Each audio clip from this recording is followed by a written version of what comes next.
पुराने नोटों पर पाबंदी तो सिर्फ ट्रेलर है, बेईमानों के तहखानों से ब्लैक मनी को बाहर निकालने के लिए अभी और भी सख्त इंतजाम होंगे। Ladies and gentlemen, good evening and welcome. The Prime Minister of India, Narendra Modi, in his speech today has led the charge against corruption. He has led the charge against black money and terrorism through a simple strategy. प्रधानमंत्री मोदी ने कल जिस तरह से इस फैसले का ऐलान किया, वो न सिर्फ आम लोगों के लिए बल्कि सरकार में मौजूद कई मंत्रियों के लिए भी चौंकाने वाला था। Demonetization is a term that describes the process of withdrawing the legal tender status of a currency unit in a circulation. In India, demonetization has been a topic of much debate since the government decided to demonetize the high-value currency notes in November 2016. बहनों और भाइयों, देश को भ्रष्टाचार और काले धन रूपी दिमक से मुक्त कराने के लिए एक और सख्त कदम उठाना जरूरी हो गया है। आज मध्यरात्रि यानी 8 नवंबर 2016 की रात्रि को 12 बजे से वर्तमान में जारी 500 रुपए और 1000 रुपए के करेंसी नोट लीगल टेंडर नहीं रहेंगे। ये मुद्राएं कानूनन अमान्य होगी। The move was intended to tackle the issue of black money, counterfeit currency, and corruption in the economy. However, the impact of demonetization on the economy and the success of its objectives have been a matter of controversy. In this video, we will discuss the cause of demonetization, the government's preparedness for demonetization, its impact on corruption and tax compliance, as well as its effect on the informal sector, particularly with respect to job loss and the cost of demonetization. I am Rahul Hazarika, and before we start, if you are new to our channel, please take a moment to subscribe and hit the bell icon so you will be the first to know when we upload a brand new video. The government estimated that around 5 to 6 lakh crores of black money would be eliminated from the economy. In a recent press conference on December 2022, Union Minister Ashwin Vishwanath said that around 1.25 lakh crore of black money has been recovered and disproportionate asset worth rupees 4,600 crores have been attached. However, this amount is much lower than the government's initial estimate of rupees 5 to 6 lakh crores of black money in the economy. So what happened with the remaining unaccounted money? According to the Reserve Bank of India's annual report of 2017-18, around 99.3% of the demonetized notes, which is 15.3 trillion of the 15.41 trillion, were deposited with the banking system. The decision to demonetize 1,500 rupee notes was a historic move undertaken by the Modi government to curb black money from the system. However, RBI's 2017 annual report released today states that over 99% of the banned currency has returned to the banking system. This means that most of the black money that was expected to be eliminated from the economy was not recovered. The banknotes that were not deposited were worth around 10,700 crores. That's a significant difference in the initial estimate. Did the government overestimated the amount of black money in the economy? There were significant challenges faced by the government during the demonetization process, including availability of new currency notes and the impact on the economy due to the cash crunch.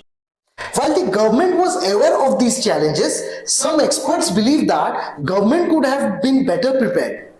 Demonetization had a mixed impact on the economy.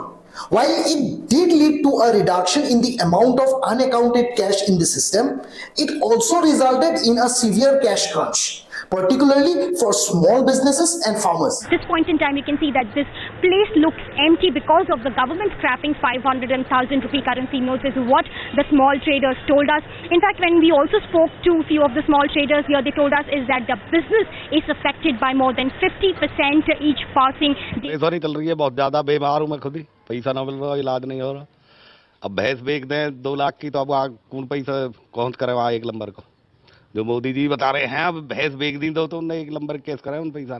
Additionally, the move had a significant impact on India's GDP growth rate, which dropped from 8.2% in 2015-16 to 7.1% in 2016-17.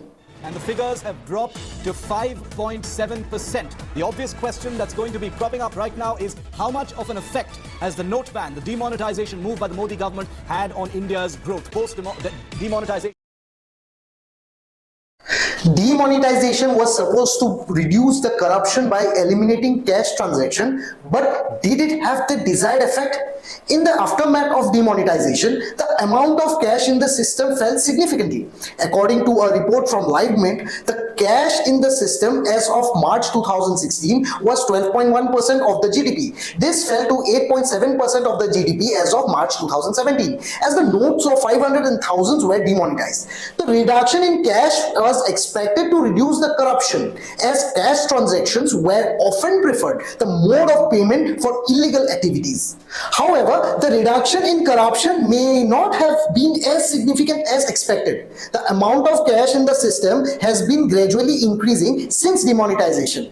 According to a report from Times of India, cash in circulation increased from 28.5 lakh crores in the year 2021 to an all-time high of rupees 31 lakh crores in the year 2022. Cash withdrawals at ATMs have also gone up from rupees 2,51,075 crores in March 2020 to rupees 2,62,539 crores as of March 2022, according to a data from the Reserve Bank of India. So it appears that the cash taken out of the economy has gradually found its way back. This suggests that demonetization may not have had the intended effect of reducing corruption in the long run. However, it's important to note that reduction in cash immediately after demonetization may have had some impact on reducing corruption. The long-term effects, however, seems to have less significance. If you have enjoyed what you have seen so far, please take a moment to hit the like button. One like will not only brighten our day, but it will also inspire us to keep pushing ourselves and bring you even more amazing content in the future.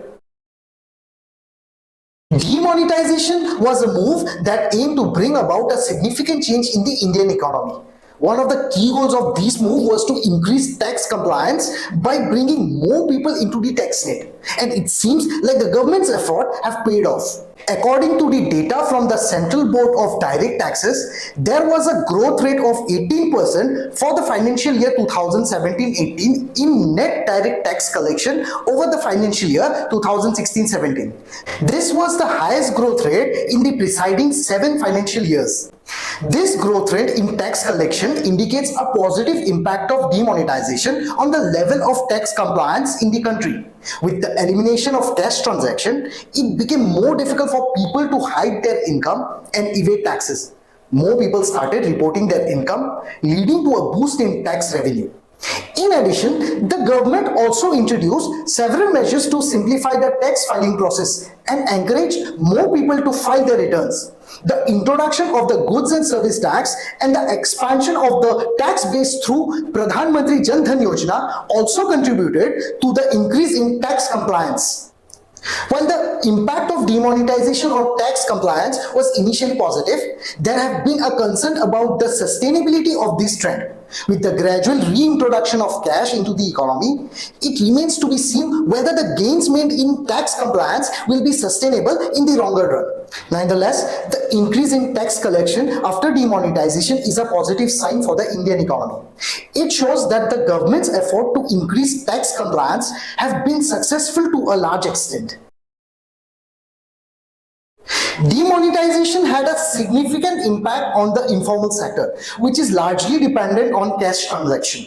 Small businesses, daily wage workers, and self-employed individuals were hit hard by the sudden removal of high-value currency notes from the circulation. As a result, many people lost their jobs and livelihoods. According to the Center for Monitoring Indian Economic Consumer Pyramid Household Survey, between May and September 2016, a few months before the announcement of demonetization, the overall employment or workforce participation rate was approximately 43%. However, between January and April 2017, only a few months after the announcement of demonetization, employment rates had fallen to 42%. Although this 1% point fall may not seem significant, in terms of absolute number of workforce, this adds up to a loss of 95 lakhs jobs during the 4 months period.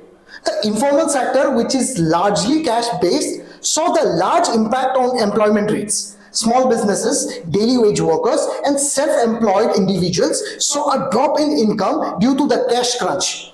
The impact was felt most by those who are engaged in cash-intensive activities like retail trades, construction and transport. According to Professor Arun Kumar, most of the workers in the micro-industry went back to villages. The bicycle industry in Ludhiana, the brass industry in Muradabad, the diamond industry in Surat were all severely impacted by demonetization. Many such businesses shut down because there was no cash to pay the workers. About 1,000 units in Jamshedpur that operated as a small-scale subsidiary unit to a big industry were closed. The unorganized sector consists of 45% of GDP. The government's effort to curb black money, corruption and counterfeit currency had an unintended consequences of hurting those who were most vulnerable to this sudden change in the economy. The economic and the administrative cost of demonetization were significant and had a widespread impact. The economic cost of demonetization were substantial. The sudden withdrawal of high-value currency notes led to a significant contraction in the Indian economy, with a GDP growth decline from 7.9% in the quarter before demonetization to a 5.7% in the quarter after demonetization. Demonetization required a massive administrative effort to replace the old currency notes with the new ones. The cost of printing new currency notes, transporting them and distributing them to banks and ATMs was substantial.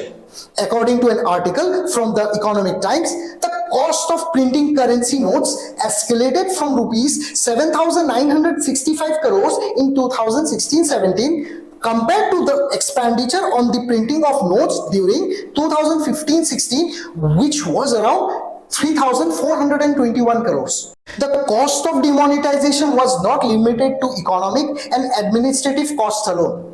The process of demonetization caused a significant inconvenience to the common people, with long queues outside banks and ATMs becoming a common sight. सबसे पहले तो इन्हें थोड़ा बहुत administration सुधारना चाहिए. Public के लिए ना पीने का पानी है ना लाइन में प्रॉपर्ली हम लोग खड़े हैं, बेतरतीब तरीके से काम चल रहा, कोई उनकी ओर से रिप्लाई नहीं. 1:30 बजे तक तो कोई जवाब नहीं था. ये तो किस्मत की बात है, कैश आ गया, अदरवाइज लाइन में 4 बजे तक खड़े ही होते हम.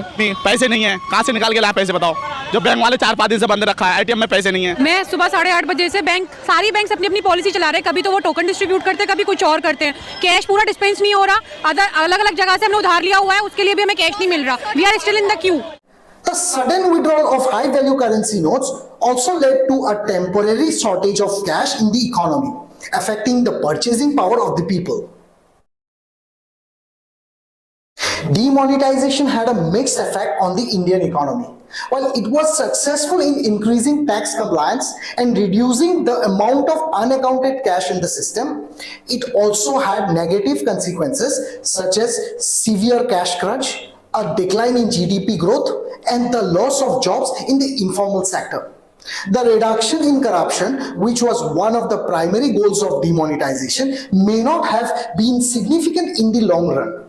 With the recent decision by the Supreme Court's constitutional bench upholding the government's decision to demonetize the currency notes of ₹500 and ₹1000 denominations by a majority of 4:1, the majority held that the center's notification dated November 8, 2016 was valid and met the test of proportionality.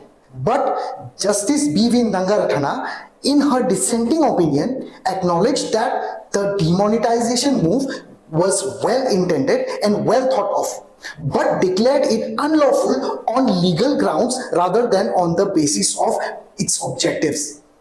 This landmark decision by the Supreme Court has settled the legal challenges to demonetization and set a precedent for future decisions.